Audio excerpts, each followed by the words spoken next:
hidup saya belum pernah merasakan takut dan cinta kepada Allah. Padahal saya sudah berusaha sholat dan istighfar. Pertanyaan saya, apakah saya termasuk orang yang tidak dapat hidayah? Kedua, bagaimana caranya supaya bisa merasakan takut dan cinta kepada Allah? Anda datang ke sini saja sudah ciri takut kepada Allah. Anda menulis surat ini saja sudah tanda cinta dalam pandangan Allah. Sekarang cara mengetahui bagaimana saat kita dicintai Allah, bagaimana saat kita merasa takut dengan Allah. Urutkan kemudian urutan-urutan Qur'annya.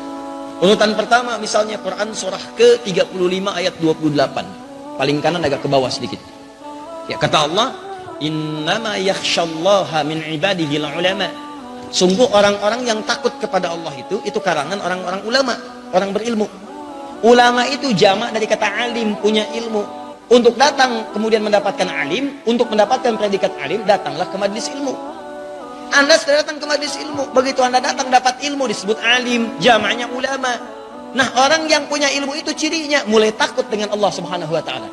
Jadi kalau Anda menemukan orang gelarnya ulama, kiai fulan, ustadz fulan, syekh fulan, atau punya ilmu, belajar dari majlis ilmu, pulang dari majlis ilmu, cirinya apa? Cirinya punya sifat khasyah. Khasyah itu rasa takut kepada Allah. Apa di antara ciri takutnya? Takut kalau bermaksiat Allah kemudian tidak menyukainya.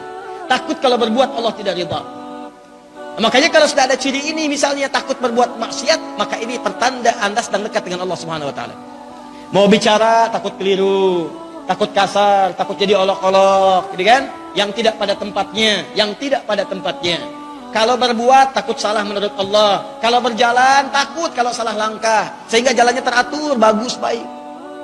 Itu disebut dengan khasyah.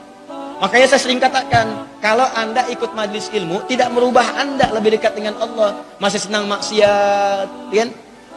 Jarang meningkatkan ibadah, maka pindah ke majlis lain. Termasuk saya, kalau belum mampu mendekatkan Anda dengan Allah, jauhi saya. Cari ustadz lain. Paham?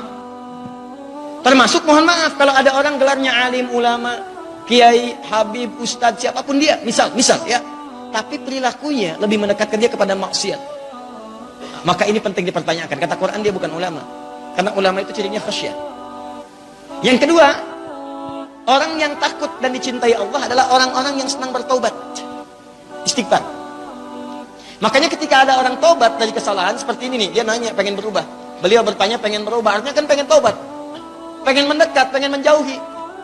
Saya pengen jauh dari maksiat, jauh. Nih, maksiat ini kalau pertama kita taubat masih dikerjakan, terus taubat lagi, terus sampai Anda merasa maksimal untuk bertobat.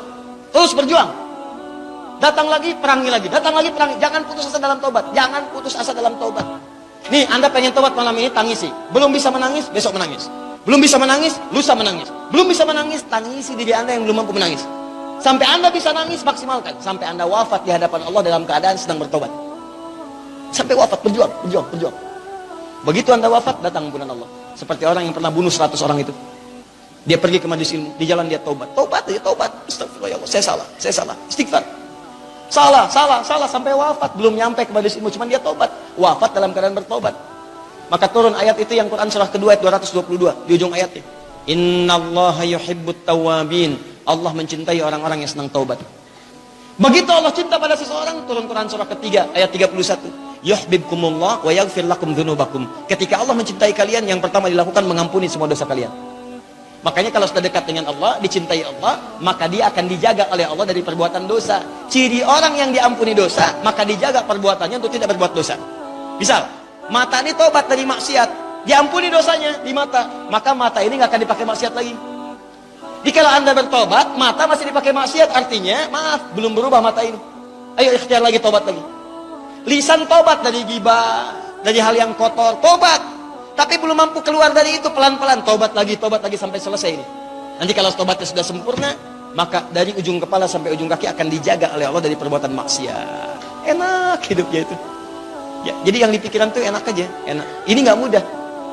Ya, jangan dikira seorang ustadz termasuk ahli hidayat, apakah bisa begitu? Belum tentu. Saya juga berjuang. Berjuang di lisan, berjuang di mata, berjuang sampai ke ujung kaki. Ketika ada yang mencela, berjuang untuk memaafkan. Ya, ketika ada yang menghina, berjuang untuk memaafkan. Ketika ada yang ini, berjuang pelan-pelan. Ya, jangan dikira seorang ustadz itu nggak punya ujian. Coba lihat betapa banyak ustadz dengan ustadz saling berselisih. Ustadz saling mentahdir, ustadz saling mencela, ustadz saling menjelekkan, ustadz saling membid'ahkan. Padahal tahu dalil, tahu bacaan, tahu macam-macam. Kenapa? Apa yang mau dicari? Mau cari dunia. Ngapain jadi ustaz? Mau popularitas, kenapa nggak jadi artis? Ya sudah, begitu Anda bicara tentang ustaz, maka urusannya akhirat. Selesai. Kalau ustaznya mencela, bagaimana muridnya? Kalau ustaznya bermaksiat, bagaimana muridnya? Maka carilah orang-orang baik untuk mendekatkan diri kepada Allah. Kalau saya dirasa kurang baik, tinggalkan, cari guru yang lain. Ya, ukurannya dekat dengan Allah, jauhi perbuatan maksiat, istighfar, terus berjuang. Insyaallah kita doakan sama-sama semoga dimuliakan oleh Allah Subhanahu wa taala.